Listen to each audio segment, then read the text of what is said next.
Let's talk about Yuji's new power-up and Gojo's plan to stop Sukuna in Chapter 222. In Chapter 222, we see that Yuji has body swapped with Kusakabe, and while we have zero explanation on what this actually is, after all the hints we have on the body and soul and Yuji having a book on the soul, I am fairly confident this has to do with the soul itself, and more than any other chapter I have ever covered on this channel, the translations of Chapter 222 are significantly different than the leaks were, and while the terrible pacing is still here, there are far more little plot hints than we originally had in the leaks. And even if we see a bunch of interactions in flashbacks, flashbacks are like the worst storytelling tool I can think of. Not showing the character interactions and reactions to seeing Gojo come back for the first time in this chapter is just a missed opportunity, and the door to stupid is open. But that being said, this story could still have an absolutely banger ending, because in the actual translations for this chapter, we got Buddhist references, we got Yuji power-up, and we also got some weird little tidbits about the actual plan they have going. So first of all, Yuji has a soul-related ability, and I think that's what a lot of people were expecting after him having the book related to the soul and his arch nemesis being Mahito in the first half of the series,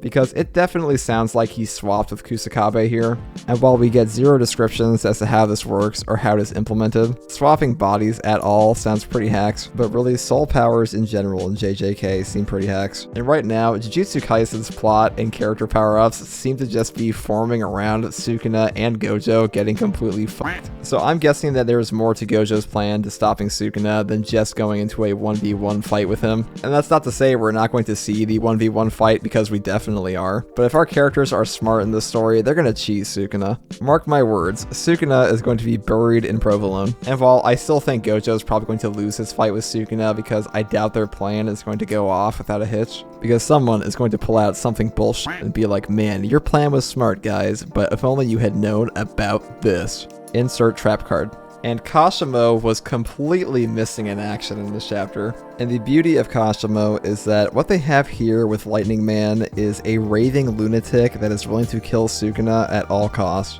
And if you are trying to formulate the Sukuna murder plan, well, you would be a complete and utter fool to not incorporate this absolutely expendable murder tool into it. So my man Kashimo, he is going to pull up and attempt a premiere smoking of Sukuna. So there is absolutely a plan in the works here. And you know that when fodder like Ichichi is having a tremendously important role, that there are going to be some serious shenanigans going on. And also, given the conversation between Yuta and Inamaki, it seems that everybody's going to have a role. And while I do think that Gojo is extremely likely to die at this point, regardless of what his plan is, if he doesn't just go in completely solo and works with others, there is a chance that he comes out alive. And even if he doesn't die, the most obvious injury to give Gojo would be having him lose an eye. And then Gege will make up some reason as to why he can't just RCT it back. And it's starting to sound like Sukuna is going to die due to lack of friends. And that's pretty in line with the major ideological conflict between Yuji and Sukuna, in that his complete disregard for others is what's going to bite him in the ass. And that having an overwhelming sense of self doesn't mean you just have to be an asshole to everybody else.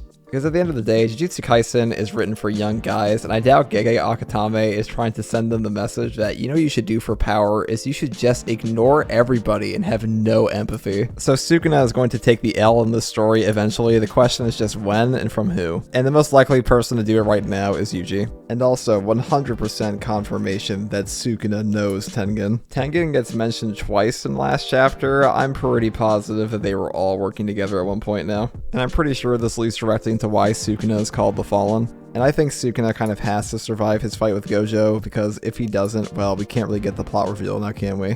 Let's talk about Yuji's power, because body swapping is OP. And it being related to the soul, well, the soul hacks are coming. And these soul hacks have probably always been here, because Yuji's whole shtick has got to be unique. I don't want to see him use blood manipulation or some other goofy curse technique. And I don't really care if he actually gets a curse technique that much. He could have a wholly unique power. People often go to the normal things like a domain expansion curse technique, but why not give Yuji a power that is completely unique and brand new? And that kind of seems to be like like where this is going, because we've never seen a body swapping technique. The only way to swap bodies we've ever heard of is with cursed objects, and I would not be surprised if this all turns out to be related to him being like a living cursed object. But the weird thing here is that he swaps with the actual user, and it seems to be something like New Shadow style. Kusakabe seems to have some understanding of what it is, so maybe it's not entirely unique to Yuji, but it would make sense if Kusakabe knows this and then he taught it to Yuji, because he also has no curse technique, which kind of makes you wonder why they didn't have him training with him from an earlier stage. But it's been a month, and I doubt this is the only power-up that Yuji has received. But body swapping is weird. Body swapping is like boogie-woogieing a soul, and a lot of people, including myself, thought that Sukuna might go back into his original body, but no, he ate that. And there are a lot of implications in this part of the story. I'll make another video on that eventually, about a potentially 21-finger Sukuna.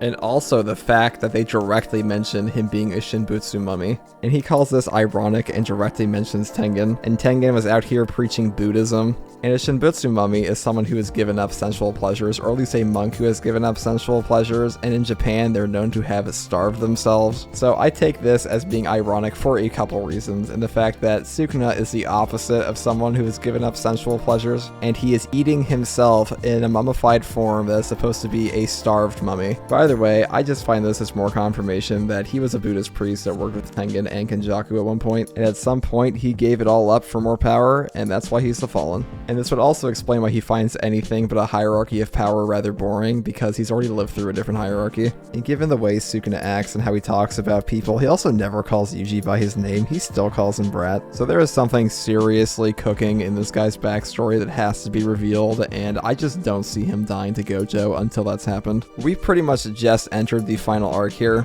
and it immediately going to a Gojo victory makes no sense. Sukuna is going to get his cheeks clapped in this story eventually, but I highly doubt this is it. But that's just my opinion. Now I want to hear yours, so let me know in the comments below.